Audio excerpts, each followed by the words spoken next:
We visited some of these other shops, and like if you walked in and you were trying to learn about coffee, they looked at you crossways if you didn't know what altitude your coffee was grown at.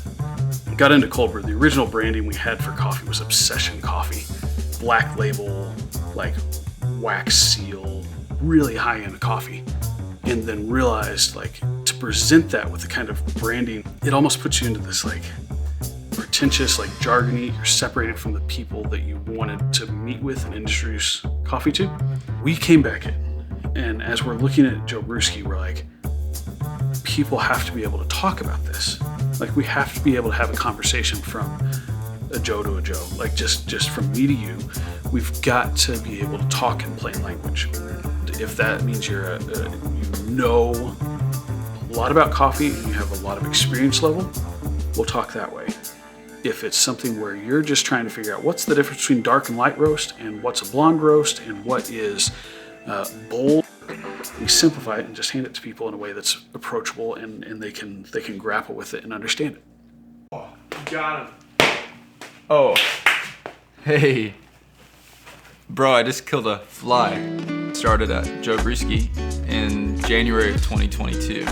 And I thought I was gonna be helping to start kind of like grow and manage this shop and just making cold brew coffee, which at the time I wasn't even a cold brew coffee person. To add anything to my coffee was a sin to me. I was missing the point because every palate's different. What people like is different. And it's coffee, there's not a morally right way to brew it. There is only taste. A lot of the roasting we do, while we do roast all of our coffees to the best of their potential, we're also roasting them for each customer and each partner and each person have the stuff for all ends of the market. And our goal is to make the best roasts for what people are looking for. We stole the face from our realtor and now he's our logo. Like we grabbed Rust-Oleum paint at Lowe's at midnight to paint up our tricycle before our first event, and now yellow's our color. Like if it's something that amuses us, if it's throwing red velvet cake into a cold brew and then serving that, like we're about it. A year and a half ago, to be drinking this drink that I'm drinking right now, I would have considered wrong, morally wrong, because I didn't believe cold brewing could give you the flavors that I was after. I thought that adding cream meant that you weren't valuing the coffee for what it was. I was missing the point of what coffee could be. I've come to realize like this coffee is actually not a bad thing at all, but it's a different palate, it's a different drink, it's a different thing, and it's good.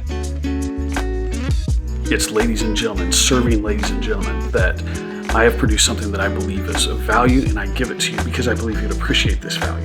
We've got multiple people trained on roasting, so we can ensure that there's consistency and quality and availability of coffee, but we also have a small enough team that we can personalize things and make sure that you have something that fits your shop and what you're wanting to serve your customers. We are coffee where you're at. We're a genuine coffee roaster. We specialize in cold brew, but we say where you're at because this is about your experience level. This is about your location. We do deliver, we do special events, we do wholesale, we do catering.